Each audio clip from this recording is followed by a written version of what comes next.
আনসারদের নামে, আনসারদের দাবি দেওয়ার নামে সচিবালয় দখল করে আবার কায়েমি স্বার্থবাদী খুনি গণহত্যাকারী সরকারকে প্রতিষ্ঠিত করার আর একটি চক্রান্ত হয়েছিল।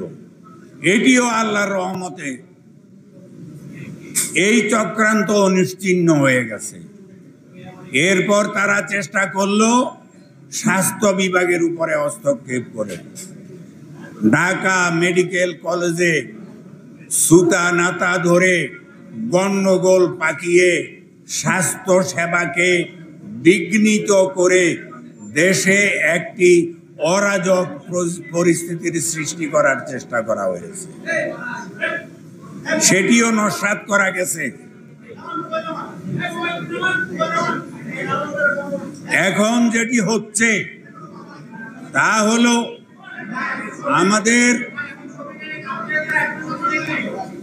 আমাদের বৈদেশিক মুদ্রা আয়ের অন্যতম খাত গার্মেন্টস শিল্পকে ধ্বংস করার একটি চক্রান্ত চলমান আছে। আশা করা যায় এটিও এক সময়ে নস্যাৎ হয়ে যাবে এবং নস্যাৎ হওয়ার পথে আছে। বর্তমান সরকারের যে করণীয় কাজ তা হলো নির্বাচন পরিবেশ তৈরি করার জন্য গণপ্রতিনিধিত্ব অধ্যাদেশকে সংশোধন করে গণপ্রতিনিধিদের নির্বাচন ক্ষমতা, দায়িত্ব, কর্তব্য এবং জবাবদিহিতা নিশ্চিত করা।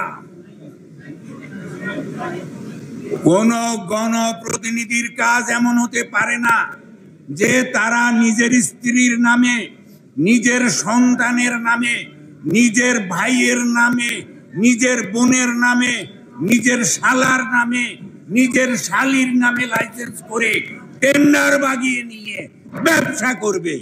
এটা কোনো গণপ্রতিনিধির কাজ হতে পারে না। এগুলি প্রতিরোধ করার ব্যবস্থা অবশ্যই করতে হবে। নির্বাচন কমিশন আইন নামক একটি আইন থাকার কথা সংবিধানে উল্লেখ থাকা সত্ত্বেও 12টি সংসদ চলে গেছে। দুঃখের বিষয়, কোন সংসদে এই আইন উত্থাপিত হয়নি। এখনো আইন মন্ত্রণালয়ে 2টি খসড়া জমা আছে।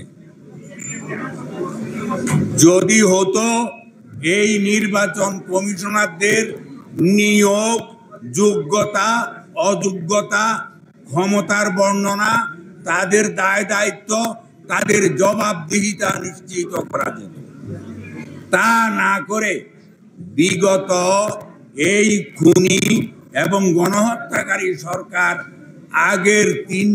আগের 2টি এবং বর্তমানে একটি নির্বাচন কমিশনকে দায় মুক্তি দেওয়ার ব্যবস্থা করে রেখেছে।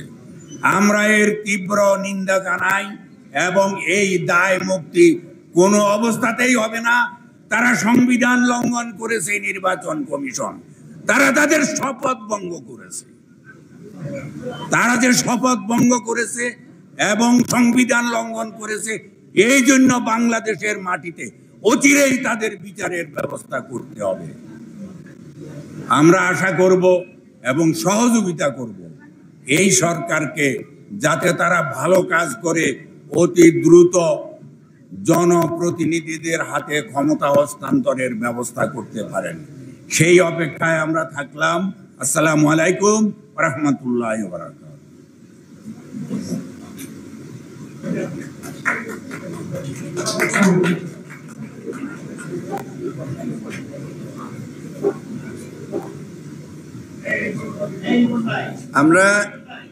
আমরা গণমাধ্যমের ভাই এবং বন্ধুদের একটু সহযোগিতা চাচ্ছি। বিশেষ করে সামনে যারা মোবাইল রেখেছেন, পেছন থেকে আমাদের ফটো জার্নালিস্টদের একটু অসুবিধা হচ্ছে। আপনারা যদি মোবাইলগুলোকে এক পাশে নিয়ে যেতে পারেন অথবা একটু নিচে রাখতে পারেন তাহলে আমার মনে হয় ভালো হয়। একটু যদি সবাই একটু স্যাক্রিফাইস করেন। এই হল রুমটার ব্যবস্থাপনাটা আজকে ভালো হয় নাই। আমাদের কিছু করার ছিল না, আমরা এই জন্য দুঃখ প্রকাশ করছি।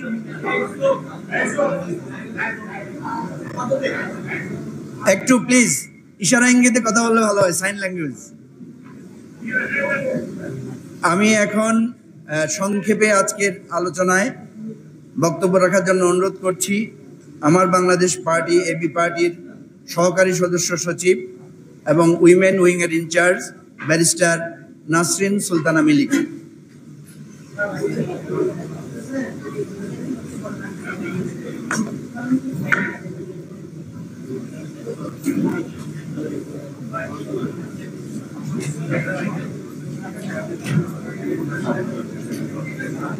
Assalamu alaikum. Only 30 days has gone and many more to go. But morning shows the day. সকালটাই আমাদের দিনটা কিভাবে যাবে সেটা বুঝিয়ে দেয়। আমি সকালটাকে খুব প্রমিসিং দেখতেছি না। আমরা বারবার বলছি কিছু বেসিক জায়গাটাকে আগে ধরতে হবে। আপনি ইস্যু ভিত্তিক, ফেসবুক ইস্যু ভিত্তিক সরকার চালানো যাবে না। সরকার চালানো একটা অ্যাডমিনিস্ট্রেটিভ প্রসেস। এইটা আপনার ভাইরাল প্রসেস না, কিন্তু যে ফেসবুকে যেটা ভাইরাল হবে ওটাকে আমি অ্যাড্রেস করব, রেস্ট অফ দ্য জিনিস অ্যাড্রেস করব না। প্রথমে কিছু জিনিস যেমন আমরা বারবার বলছিলাম যে মামলাগুলো হচ্ছে, এই মামলাগুলো প্রপার প্রসিডিওর ফলো করে হচ্ছে না, এবং এক সময় এই ভুলভাল মামলাগুলাই এই যে যারা দুর্বৃত্ত আছে তাদের দায়ী মুক্তির টিকিট হবে। এখন পর্যন্ত যেখানে একটা হত্যা হলে স্টেট একটা স্টেক হোল্ডার, স্টেট আপনার মামলাটা করবে নিজ দায়িত্বে। এখন পর্যন্ত রাষ্ট্র থেকে কোনো মামলা দায়ের করা হয় নাই। আমরা আশা করতে পারি ইন্টারন্যাশনাল ক্রাইমস ট্রাইব্যুনাল পুনর্গঠন করা হয়েছে, নতুন একজন যোগ্য চিফ প্রসিকিউটর নিয়োগ করা হয়েছে, ওনার মাধ্যমে হয়তো এবার একটা ভালো বিচার প্রক্রিয়া আমরা দেখতে পারবো। কিন্তু এখানে মনে করিয়ে দিই, ইন্টারন্যাশনাল ক্রাইম ট্রাইব্যুনালের বিচারের জায়গাটা শুধু হত্যা এবং তার আশেপাশের জায়গা মিলে।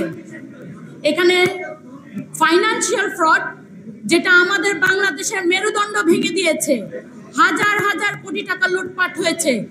আপনারা সালমান এফ রহমানের বিরুদ্ধে হত্যা মামলা দায়ের করেছেন, কিন্তু তার যে ব্যাংকগুলোকে ভেঙে দিয়েছে, সব আর্থিক প্রতিষ্ঠানগুলোর মাজা ভেঙে দিয়েছে, সেটা নিয়ে এখন পর্যন্ত একটা কেস হয় নাই।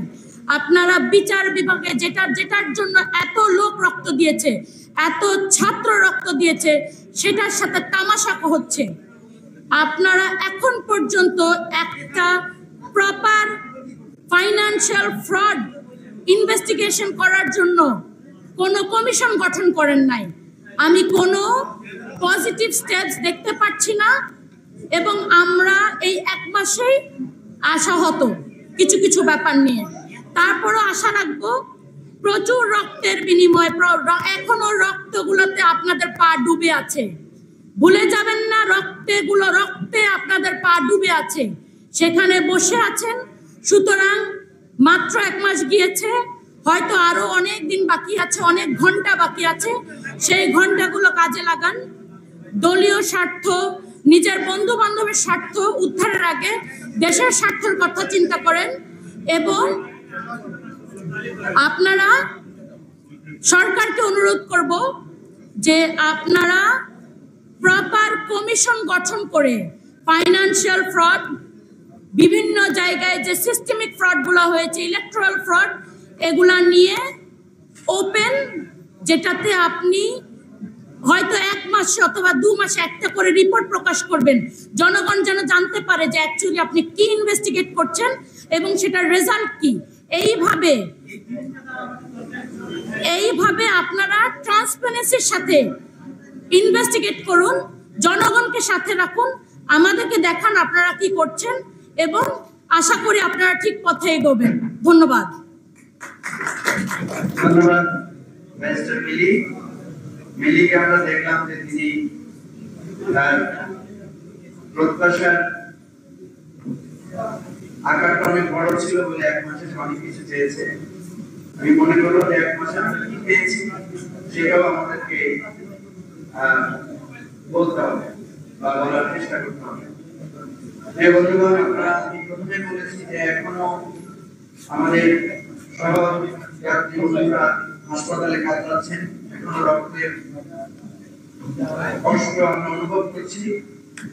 আমরা যাদেরকে হারিয়েছি, তারা পা হারিয়েছেন, যারা চোখ হারিয়েছেন, যারা জীবনে স্বর্ণালী সময়ে একটা অন্ধকারের ভবিষ্যৎ নিয়ে দিন যাপন করছেন, তাদের সম্মানে আমরা এখন একটি গান পরিবেশিত হবে।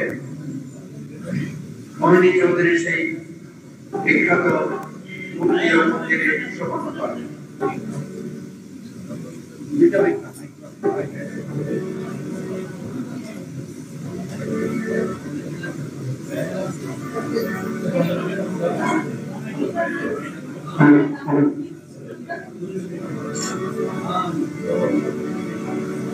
মুক্তির মন্দির শোভন করে কত প্রাণ বলিরা লেখা আছে ওখানে। মুক্তির মন্দির শোভন করে কত প্রাণ বলিরা লেখা আছে ওখানে। কত বিপ্লবী বন্ধুর রক্তের রাঙা বন্দিশালার শিকার ভাঙা। কত বিপ্লবী বন্ধুর রক্তের রাঙা বন্দিশালার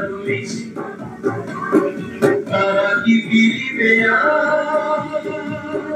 তারা কি ফিরিবে আর সুপ্রভাবে। কত তরুণ গেছে অস্তাচলে মুক্তির মন্দির বলে কত প্রাণ বলিরা লেখা আছে অশ্রুধরে।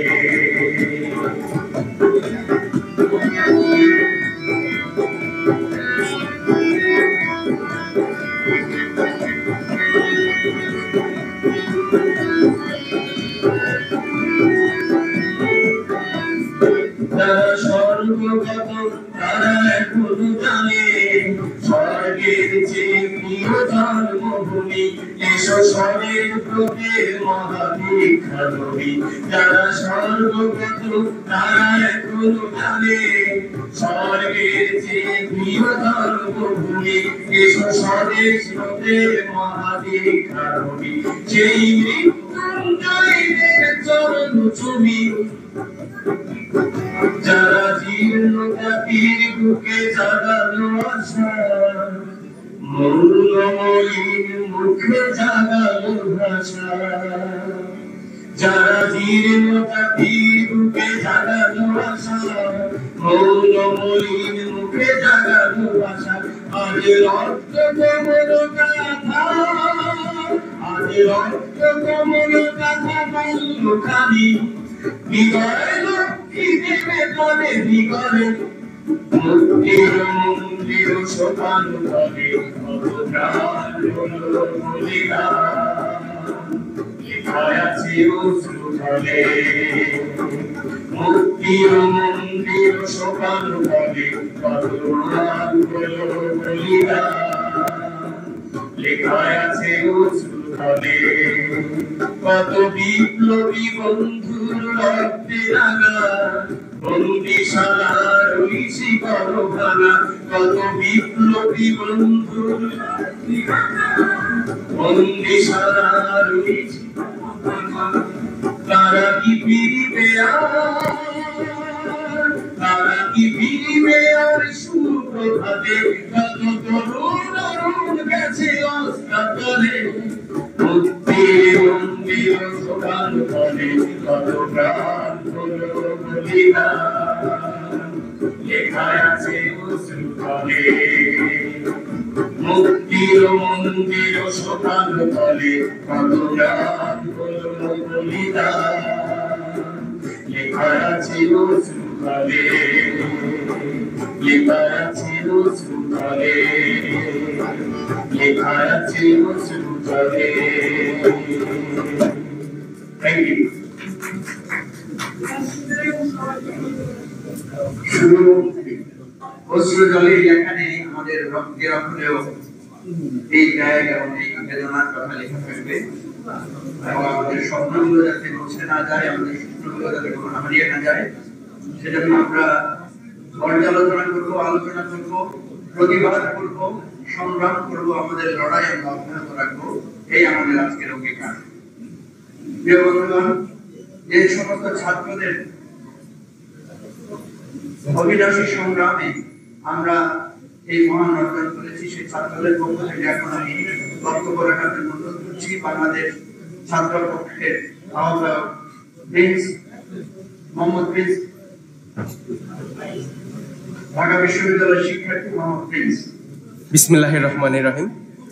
উপস্থিত জাতীয় নেতৃবৃন্দ, সবাইকে সালাম এবং শুভেচ্ছা।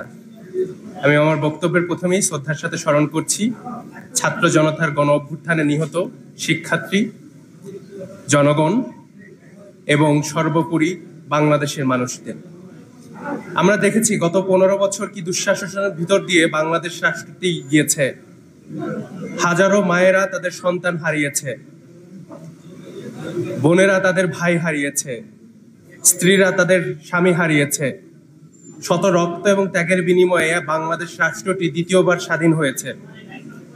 আমরা একটি নতুন রাষ্ট্রের স্বপ্ন দেখছি, যে রাষ্ট্রে কোনো বৈষম্য থাকবে না, যে রাষ্ট্রের প্রত্যেকটি নাগরিক তার নাগরিক অধিকার এবং সুযোগ সুবিধা ভোগ করবে, রাষ্ট্রের প্রত্যেকটি নাগরিক তার নিরাপত্তা ভোগ করবে, রাষ্ট্রের প্রত্যেকটি নাগরিক তার যাবতীয় সমস্যা সমাধানের নিমিত্তে রাষ্ট্র বাধ্য থাকবে।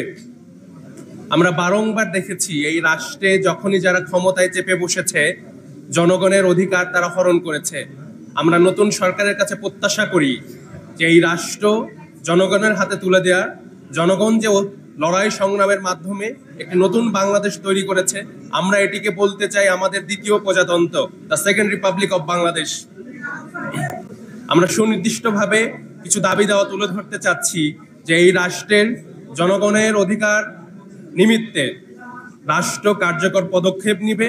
রাষ্ট্রে এখনো রন্দে রন্দে স্বৈরাচারের দোসররা আছে, রাষ্ট্র তাদেরকে সেই দোসর মুক্ত করবে এবং জনগণ, দেশপ্রেমিক নাগরিক এবং যোগ্য ব্যক্তিদের রাষ্ট্রীয় সেই প্রশাসনে বসিয়ে জনগণের সেবা নিশ্চিত করবে। ধন্যবাদ।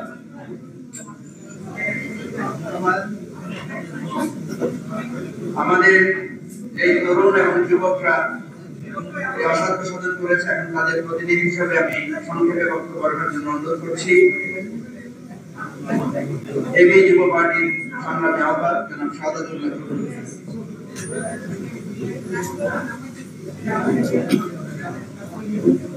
আজকের এই মহতী অনুষ্ঠানের আমন্ত্রিত অতিথিবৃন্দ, এবি পার্টির সম্মানিত আহ্বায়ক, অন্যান্য নেতৃবৃন্দ, সাংবাদিক বন্ধুরা, প্রিয় দেশবাসী, সবাইকে সালাম এবং শুভেচ্ছা জানাচ্ছি। 5ই আগস্ট আমাদের জীবনের এক অন্যরকম ঘটনা।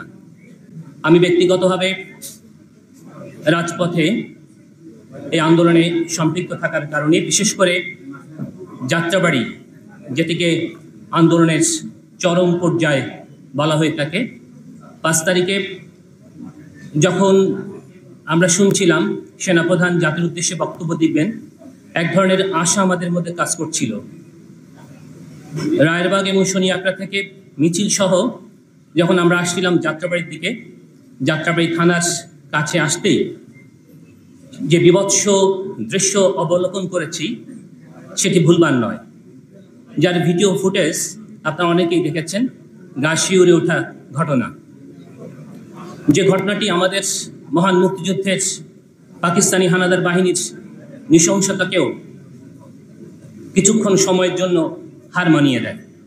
একটি স্বাধীন দেশের আইনশৃঙ্খলা রক্ষাকারী বাহিনী যেভাবে ছাত্র জনতার উপরে নির্মমভাবে অতর্কিত হামলা করেছিল, সেটি আমাদেরকে নতুন বিপ্লবের জন্যে শিক্ষা নেওয়ার কথা বলে। আজকে এই 1 মাস পূর্তির পরে এই ঘটনাটি উল্লেখ করলাম কেন?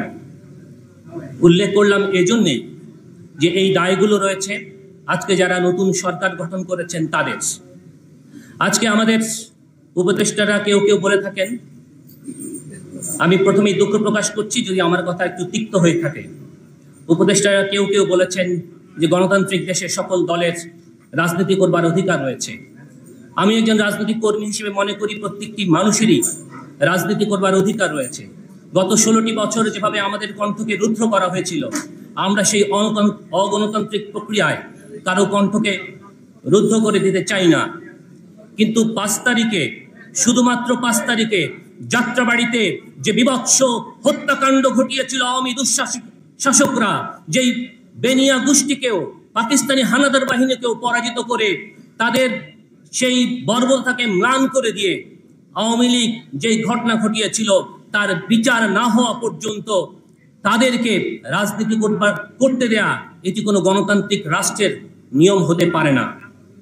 তাই আজকে আমরা বলতে চাই, প্রত্যেকটি ক্ষেত্রে, রাষ্ট্রের প্রত্যেকটি ক্ষেত্রে গত 16 বছরের যে অনাচার হয়েছে সে অনাচারের মূলোৎপাটন করতে হবে। আপনারা দেখেছেন রাষ্ট্র গঠন হয়েছে, নতুন রাষ্ট্র গঠন হয়েছে মাত্র 1 মাস হয়েছে। এই 1 মাসের মধ্যে আমরা কারো মধ্যে ক্ষমতায় যাওয়ার অথবা অনেক কিছু পাওয়ার একটা আকাঙ্ক্ষা দেখছি। এই আকাঙ্ক্ষা থেকে দূরে থাকতে হবে। আমরা মনে করি জনগণ বঞ্চিত ছিল, সেই বঞ্চিত জনগণকেই আজকে তাদের পাওনা বুঝিয়ে দিতে হবে। প্রত্যেকটি প্রশাসনে বৈষম্য বিরোধী আন্দোলন হচ্ছে, আসলে এটি প্রকৃত আন্দোলন নয়। প্রকৃত বৈষম্য যাদের সাথে হয়েছে তারা হচ্ছে বাংলাদেশের সাধারণ নাগরিক।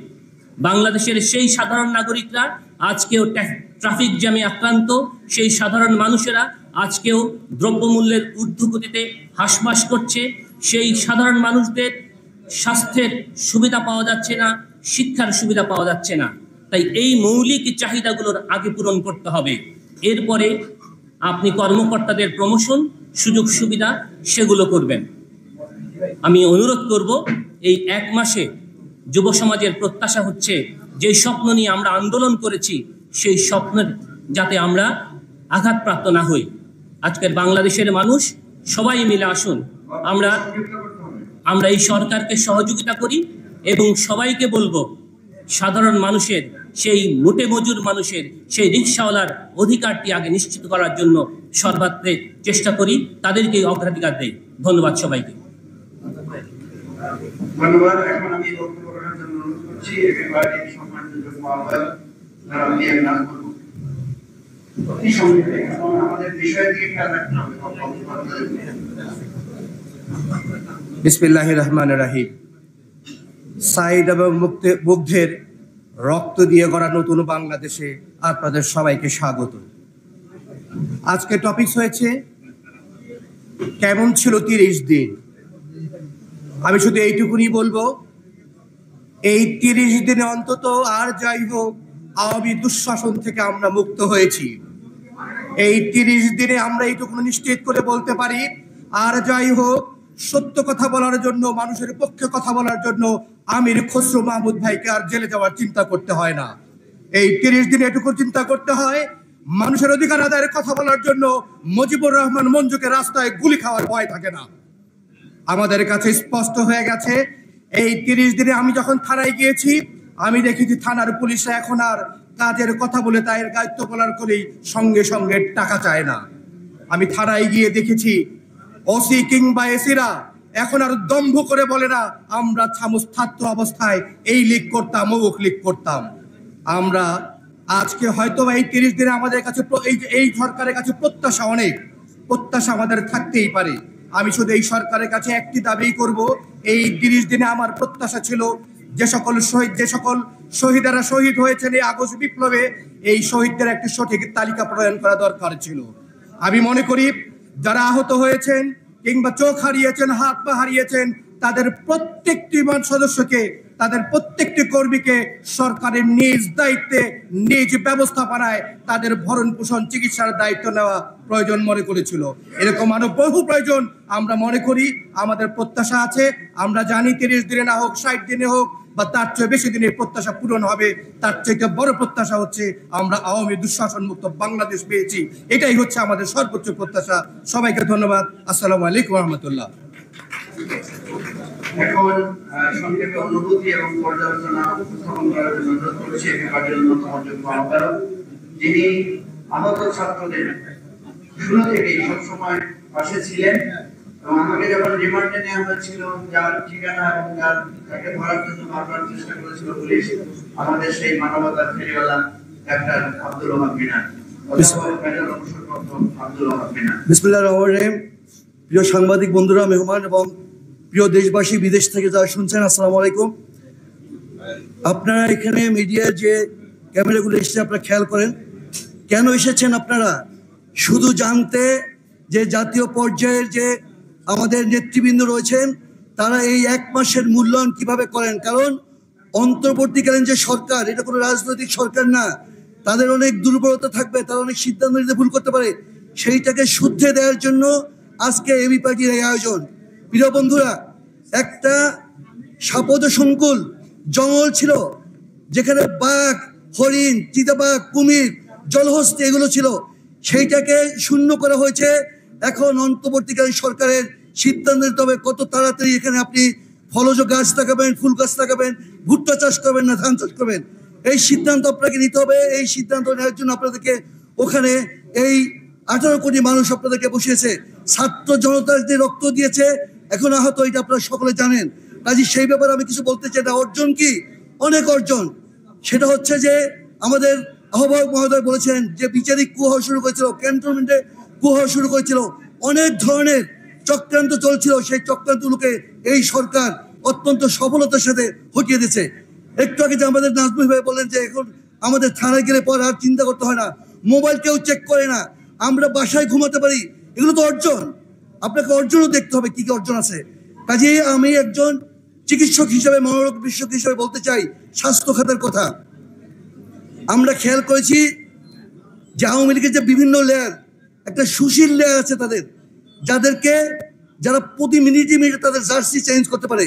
এরা আমাদের স্বাস্থ্য বিভাগে যখন আমরা শহীদ মিনারে 2 তারিখে সংহতি প্রকাশ করলাম, চিকিৎসকরা আমার আহ্বানে গিয়েছে বলে 100 ডাক্তার, আপনারা দেখেছেন।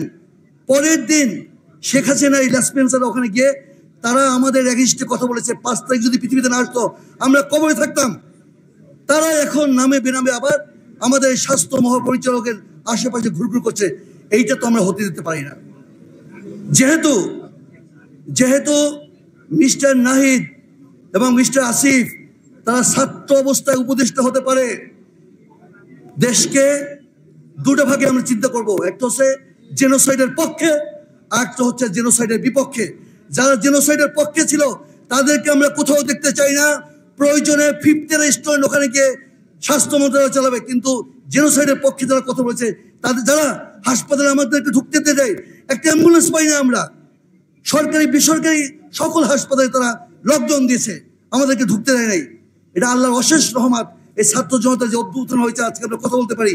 আমি স্বাস্থ্য উপদেষ্টাকে বলবো আপনি আরো লোক নেন, আপনার আশেপাশে লোক নেন যারা দৌড়তে পারবে, যারা কাজ করতে পারবে, যাদের অভিজ্ঞতা আছে, তাদেরকে নিলে পর আশা করি। এটা তো একটা বিপ্লবী সরকার। আজকে কেন বস্তিবাসীর ওখানে, কেন গার্মেন্টসের ওখানে, আমাদের নারায়ণগঞ্জের সাভারে, কেন আমাদের গাজীপুরে, কেন গার্মেন্টস ওয়ার্কারদের জন্য হাসপাতাল হবে না? কেন হবে না? ওরা তো রক্ত দিয়েছে। রিক্সার জন্য কেন হাসপাতাল হবে না? আপনি ফিল্ড হসপিটাল করেন, ফিল্ড হসপিটাল কেন হয় নাই? এরকম অনেক কথা আছে, সেগুলো আমি আর বলছি না। সংক্ষেপ করছি, আমাদের জাতীয় নেতৃবৃন্দ কথা বলবে, ধারণ করতে হবে এটা বিপ্লবী সরকার। এখানে কোনো আওয়ামী লেসপেন্সার থেকে আমরা স্থান দেব না। যেহেতু হিটলারের দল ওখানে নির্বাচন করতে পারে না, ওই দল নাই, নিষিদ্ধ। যারা সহস্রাধিক ছোট ছোট বাচ্চাকে খুন করেছে তাদেরকে এই দেশে রাজনীতি করতে দেওয়া হবে না। ধন্যবাদ সকলকে। আসসালামু আলাইকুম। ধন্যবাদ। এখন আমি আজকের আলোচনা সভায় বক্তব্য রাখার জন্য অনুরোধ করছি খেলাফত মজলিসের সম্মানিত মহাসচিব, সাবেক ছাত্রনেতা, শিক্ষাবিদ, জননেতা ডক্টর আহমদ ফাজল কাদের। বক্তব্য রাখছেন জনাব আহমদ ফাজল কাদের।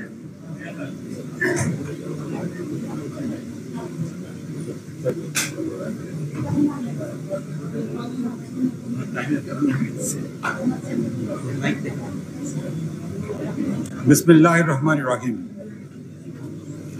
আজকে এই সভার সম্মানিত সভাপতি, জাতীয় নেতৃবৃন্দ, সুধীমণ্ডলী, সাংবাদিক ভাই বোনেরা, আসসালামু আলাইকুম ওয়া রাহমাতুল্লাহি ওয়া বারাকাতুহু।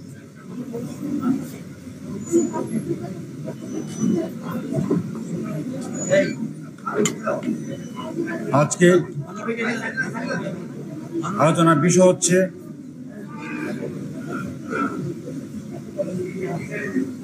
আমরা কি পেয়েছি, কি পেতে চাই। 1 মাস হলো আজকে এই সরকারের আয়ু। 1 মাসের মধ্যে কোনো সরকারের প্রশাসন করা বাস্তব নয়, সমীচীন নয়। আমাদের প্রত্যাশা ছিল 5 আগস্টে যে পরিবর্তন হয়েছে, যে স্বৈরাচার বিদায় নিয়েছে, ফ্যাসিবাদ পরাভূত হয়েছে, জাতি মুক্তিহারিত হয়েছে, এরপরে জনগণ, ছাত্র সমাজ, দেশবাসীর প্রত্যাশা অনেক বেড়ে গিয়েছে। কথা সত্য, কিন্তু মনে রাখতে হবে 5 তারিখের পরিবর্তন আগে কেউ কল্পনা করেননি যে মাত্র 2 দিনের মধ্যে পরিবর্তন ঘটে যাবে। তাকে সরকার তৈরি করতে হবে, কেউ ভাবেনি। তাই তড়িঘড়ি করে একটা সরকার তৈরি করা হয়েছে। আলহামদুলিল্লাহ, এই সরকারের প্রধান হয়েছেন বিশ্বনন্দিত Nobel laureate professor doctor Muhammad Yunus, এবং তার সঙ্গে কতিপয় বুদ্ধিজীবী যোগ দিয়েছেন এই সরকার পরিচালনায়। আমরা প্রথমেই তাদেরকে স্বাগত জানাই। তার চেষ্টা করছেন জাতির প্রত্যাশা পূরণ করার জন্য। এর মধ্যে আপনারা শুনেছেন তার ক্ষমতা আসার মধ্যেই কয়েকটি কু করার চেষ্টা করা হয়েছে। আপনারা সুপ্রিম কোর্ট, হাইকোর্টের কথা শুনেছেন, সেখানে এই গভর্নমেন্টকে অবৈধ ঘোষণা করার পায়তারা চলেছিল। আমি ছাত্রকে ধন্যবাদ জানাবো। স্বল্প নোটিশে হাজার হাজার ছাত্র বেরিয়ে এসে হাইকোর্ট, সুপ্রিম কোর্ট ঘেরাও করে এদেরকে পদত্যাগে বাধ্য করেছে। তারপরে শুনেছেন হসপিটালে স্বাস্থ্য খাতে কি সমস্যা তৈরি হয়েছিল, এরও তারা সমাধান করেছেন। আশুলিয়াতে শ্রমিক কেন্দ্র করে সমস্যা তৈরি হয়েছিল, এটাও সমাধান তারা করতে পেরেছেন বলে আমি মনে করি। মনে রাখতে হবে, আমরা 5 তারিখের পর থেকে কয়েকদিন রাস্তায় কোনো পুলিশ দেখি নাই, কোনো ট্রাফিক পুলিশ ছিল না। ছাত্ররাই এই ট্রাফিকের দায়িত্ব পালন করেছে। এগুলো আমাদের আশাবাদ সৃষ্টি করে। আমরা তখন সেলফ স্টাইলে আমরা চলছিলাম। কাজে আমরা মনে করি আমরা প্রত্যাশা লোকের সমাধান করতে পারি বটে, কিন্তু সরকারের এই 1 মাসের অ্যাচিভমেন্টকে ছোট করে দেখার কোনো সুযোগ নাই। আমি মনে করি এই সরকার যারা গঠন করেছেন, যারা পরিচালনা করছেন, তা একমতের লোক নয়। সত্য কথা, হওয়ার কোনো কারণ হচ্ছিল না, কিন্তু তারা চেষ্টা করছেন জাতির প্রত্যাশা পূরণ করার জন্য। আমাদের কাজ হচ্ছে, আমরা রাজনীতি যারা করি, যারা দল করি, তাদের কাজ হচ্ছে এদেরকে সমর্থন দেওয়া, এদেরকে কাজ করার সুযোগ করে দেওয়া, সহযোগিতা করা। আমরা যদি এদেরকে তড়িঘড়ি করে নির্বাচন দেওয়ার জন্য বাধ্য করতে চেষ্টা করি, তাহলে আমাদের এবং তাদের এবং দেশবাসীর কোনো কল্যাণ হবে না। এটা স্পষ্ট করে আমি বলতে চাই, রাষ্ট্রের সব সংস্কার তারা করতে পারবেন না। যাদের সংস্কার করা প্রয়োজন, জরুরি, এবং ট্রেকে তোলার জন্য যেগুলো করা প্রয়োজন তারা এটা করবেন, এবং পরবর্তী ক্ষমতা আসবেন, তাদেরকে ওয়াদা করতে হবে, প্রতিশ্রুতি দান করতে হবে, তারা সেই সমস্ত সংস্কারের প্রক্রিয়াকে অব্যাহত রাখবেন, তারা করার চেষ্টা করবেন। আমরা 16 বছর ধরে যে ফেসিবাদ চলেছে, যে দূষণ চলেছে, যে জুলুম চলেছে, অন্যায় চলেছে, আমরা সামনে কোনো সরকারের পক্ষ থেকে সেগুলো দেখতে চাই না, জাতি দেখতে চায় না। কাজে আমি অনুরোধ করবো, কথা না বাড়িয়ে, আজকে প্রয়োজন হচ্ছে এমন একটি সমাজ এবং এমন একটি পরিবেশ তৈরি করার জন্য যেখানে মানুষ স্পষ্ট করে কথা বলতে পারবে, যেখানে মানুষ তার মত প্রকাশ করতে পারবে, কেউ বাধা প্রদান করবে না। আর এই দেশের বুকে কোনো আয়নাঘর সৃষ্টি হবে না। এই দেশের বুকে পুলিশ কখনো সাধারণ নাগরিকদের মধ্যে বন্দুক উঁচিয়ে ধরে মারার ব্যবস্থা করবে না। আমরা আশা করি এই সরকার এমন একটি অবস্থা কায়েম করে যাবেন, এমন একটি পথ সৃষ্টি করে যাবেন, যাতে করে পরবর্তী যারাই ক্ষমতা আসুন না কেন তারা সেই পথ অনুসরণ করে সামনে এগোতে পারে। কাজে আমি আশা করি এই গভর্নমেন্ট 30 দিনে যা করেছে, আমি খুব বেশি বলবো না, বেশি করেছে কিন্তু তারা কমও করে নাই। কাজে আমরা সমালোচনার চেয়েও তাদের অ্যাচিভমেন্ট, তারা যা করেছেন তার প্রশংসা করি, আমরা তাদেরকে সাধুবাদ জানাতে চাই। এর সঙ্গে সঙ্গে ছোট্ট কয়েকটি কথা বলতে চাই। এই সরকার অর্থনীতি ব্যাংক ব্যবস্থাকে সংহত করার জন্য চেষ্টা করছে, এটা অবশ্যই ধন্যবাদ দেওয়ার মতো বিষয়। কিন্তু এখন পর্যন্ত দ্রব্যমূল্যের তেমন কোনো পরিবর্তন হয় নাই। এখন পর্যন্ত বাজার সিন্ডিকেটের কে ভেঙে দেওয়া সম্ভব হয় নাই। এগুলো আপনার নজর দিতে হবে, এটা দ্রুত কাজ করতে হবে। আমি জানি প্রশাসনকে সংস্কার করা খুব দীর্ঘমেয়াদী কাজ।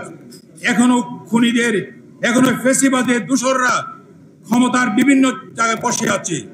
আপনাদেরকে তাদের হুঁশিয়ার থাকতে হবে, তাদেরকে ব্যাপারে পদক্ষেপ নিতে হবে। এখন যদি লোক না পাওয়া যায় তবু দুষ্ট লোকের চেয়ে শূন্য গোয়াল ভালো।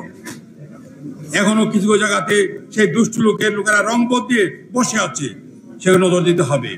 আমি আশা করব আপনারা বিচার বিভাগ থেকে শুরু করে প্রশাসন এবং সমস্ত মন্ত্রণালয়ের যে সমস্ত লোক পর্যায়ে আছে সবগুলোতে আপনারা যোগ্য সৎ মানুষকে বসাবার চেষ্টা করবেন। যারা দেশপ্রেমিক, যারা সৎ জনগণের সেবক, তাদেরকে বসাবার চেষ্টা করবেন। এমন কোনো লোককে বসাবার চেষ্টা করবেন না যারা কয়েকদিন আগেও সেই খুনি সরকারের দূষর ছিল। আমরা তা কামনা করি না।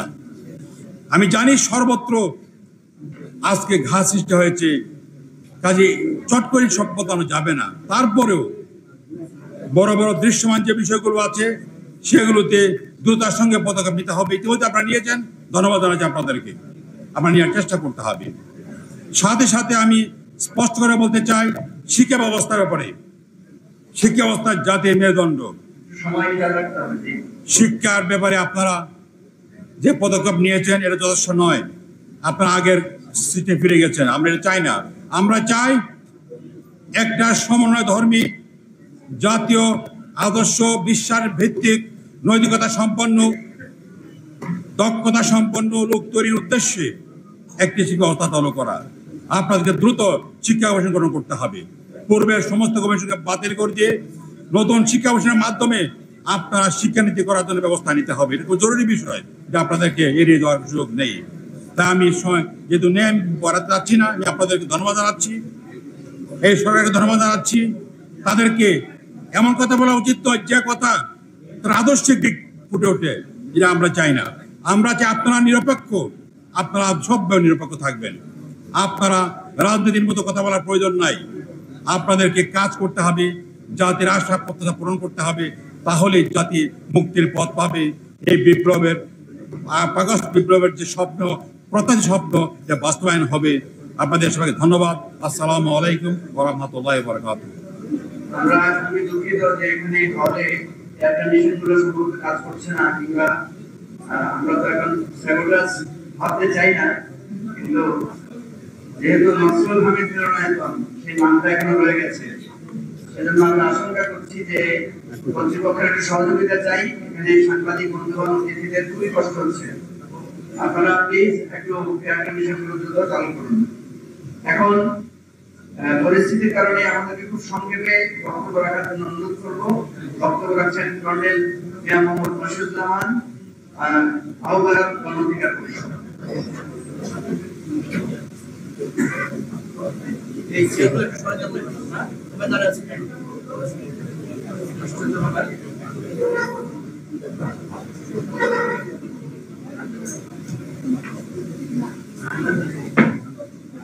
বিসমিল্লাহির রহমানির রহিম।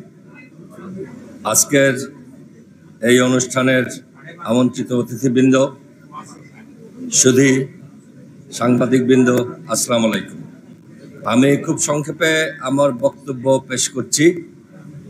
আমি গত 1 মাসে কি পেয়েছি সেটা সংক্ষেপে শুধু বলি যে এই 1 মাসের মধ্যে প্রথম দিন 10-15 আমাদের বর্তমানে এই সরকারের গেছে নানা রকম ছোট ছোট ভুইফোড় আন্দোলন সামলাতে। আপনারা রাস্তায় দেখেছেন আনসারের আন্দোলন, গ্রাম পুলিশের আন্দোলন, শিক্ষকদের আন্দোলন, নানা রকম আন্দোলন। তারপরে শুরু হয়েছে বন্যা। কাজেই এই 1 মাসের অর্জন আমাদের বিপ্লবের যে আকাঙ্ক্ষা সেটা পূরণ করার মতো যথেষ্ট হয়েছে বা মূল্যায়নের সময় হয়েছে, এটা আমি বলতে চাই না এই মুহূর্তে। আমি যেটা বলতে চাই সেটা অন্য কিছু দিক। আপনারা নিশ্চয়ই জানেন গত 16 বছরে বাংলাদেশের প্রতিটা প্রতিষ্ঠান, সেটা সিভিল ব্যুরোক্রেসি হোক, পুলিশ হোক, সেনাবাহিনী হোক, সবগুলি প্রতিষ্ঠানকে নানাভাবে ব্যবহার করা হয়েছে স্বৈরাচারের পক্ষে এবং নানাভাবে এগুলিকে কলুষিত করা হয়েছে। একটা পর্যায়ে এসেছিল বিপ্লবের ঠিক পরেই যে আমাদের পুলিশ বাহিনী একদম নন এক্সিস্টেন্ট হয়ে গিয়েছিল। এখনো যারা আছেন তারা খুব সক্ষমতার সাথে কাজ করছেন বলে আমার মনে হয় না। এটার নানা কারণ থাকতে পারে, সেগুলি ইচ্ছাকৃত বা অনিচ্ছাকৃত বা এটা এরকমই হতো, সেগুলি বিবেচনার বিষয়।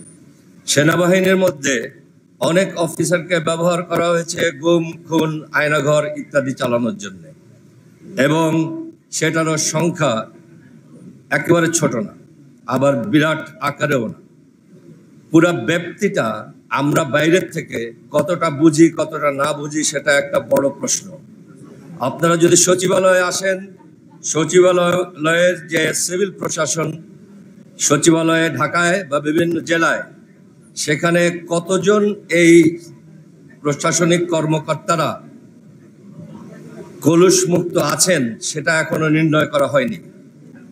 আমি মঞ্জুবার সাথে গলা মিলিয়ে বলতে চাই, এটা যেহেতু নসরুল হামিদ মিলনায়তন, এখানে এসির জন্য কেউ সাবোটাজ করছে নাকি সে সন্দেহটা নিয়ে বাঁচার থেকে এসিটা খুলে ফেলে হাত পাখা নিয়ে বসা উচিত আমাদের। সেইটাই একটা বিপ্লবী চেতনা। আমাদের এই সরকার একটা বিপ্লবের হাত ধরে এখানে এসেছেন, কিন্তু আমার মনে হয় ওনারা যেহেতু বর্তমান যে পলিউটেড সংবিধান এবং স্বৈরাচার কর্তৃক নিয়োজিত রাষ্ট্রপতির কাছে শপথ নিয়েছেন, তাতে বিপ্লবের যে স্পিড, বিপ্লবের যে অনুপ্রেরণা সেটা অনেকটা বিঘ্নিত হয়েছে। এটা হওয়া উচিত ছিল একটা বিপ্লবী সরকার, বিকজ আমরা যেইভাবে নষ্ট হয়েছি পুরা দেশের সমস্ত অঙ্গগুলি, সেগুলি ঠিক করতে হলে কিছু বিপ্লবী সিদ্ধান্ত প্রয়োজন হতে পারে। সেরকম বিপ্লবী সিদ্ধান্ত সম্ভবত আমাদের যে সিস্টেমে সরকার এখন চলছে, অর্থাৎ কিছুটা সংবিধান কিছুটা বিপ্লব, এই মিশ্রণ করে সেরকম একটা বিপ্লবী সিদ্ধান্ত নেওয়া সম্ভব নয়। সরকারটা হওয়া উচিত ছিল বিপ্লবী, এবং বিপ্লবী সিদ্ধান্তের মাধ্যমে সরকার যদি চলতে পারতেন তাহলে আমরা আরো দ্রুত ভালো ফলাফল পেতাম। আমি আমার বক্তব্য এখানেই খুব ছোট আকারে শেষ করে দিচ্ছি। আমার শেষ সুপারিশ, সরকারকে বলবো একটা টাইম ফ্রেম দিন, আপনারা কি করতে চান এবং কবে পর্যন্ত সেটা করতে চান। নির্বাচন সহ আপনারা টাইম ফ্রেম দিন। সেই টাইম ফ্রেম দেওয়ার জন্য কারোর সাথে আলোচনা করতে হয়, রাজনৈতিক দলগুলির সাথে আলোচনা করতে হয়, ব্যাপক আলোচনা করে এটা দিন। জাতি একটা লক্ষ্য জানুক, আপনারা কি করতে চান, জাতিকে কোথায় নিয়ে যেতে চান, কবে পর্যন্ত সেটা সম্ভব।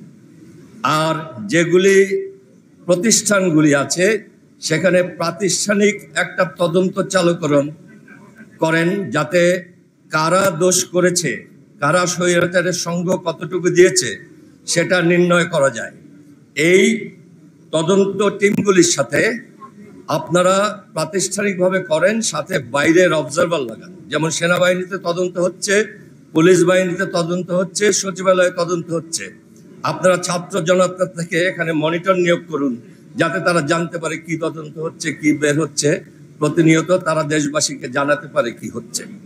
আমরা অনেকটা অন্ধকারে আছি, আমরা পরিষ্কারভাবে বুঝছি না সরকার কোন জায়গায় কি করছেন। আমরা বুঝতে চাই, জানতে চাই এবং আমরা চাই বিপ্লব সফল হোক। ধন্যবাদ সবাইকে। ধন্যবাদ সুধীমণ্ডলী। আমরা আবারও বলছি আপনাদের কষ্ট হচ্ছে, আমরা দুঃখিত। এখন আমি আমাদের আজকে অনেকের অনেক জায়গায় প্রোগ্রাম আছে, সেজন্য আমাদের একটু তাড়াতাড়ি প্রোগ্রামটা শেষ করতে হবে। এখন আমি বক্তব্য রাখার জন্য অনুরোধ করছি যিনি কারাগারে ছিলেন এবং কারাগারে থেকে কারা বিদ্রোহ কাছ থেকে দেখেছেন, বিজয়ের পরে তাকে আমরা কারাগার থেকে মুক্ত করতে পেরেছি। বিএনপি স্থায়ী কমিটির সদস্য আমাদের সকলের শ্রদ্ধেয় জনাব আহমেদ হোসেন মাহমুদ চৌধুরী বক্তব্য রাখছেন। জনাব আহমেদ হোসেন মাহমুদ চৌধুরী।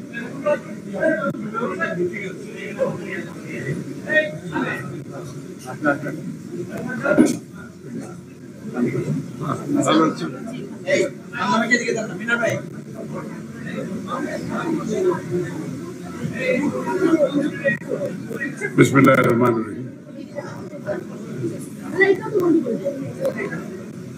আপনারা কি সমস্যার সমাধান করতে পারছেন না? দেখার সময় তারা কি দেখতেছেন বললাম না। দেখা যায় মানুষ এসি করতে দাও দেয়।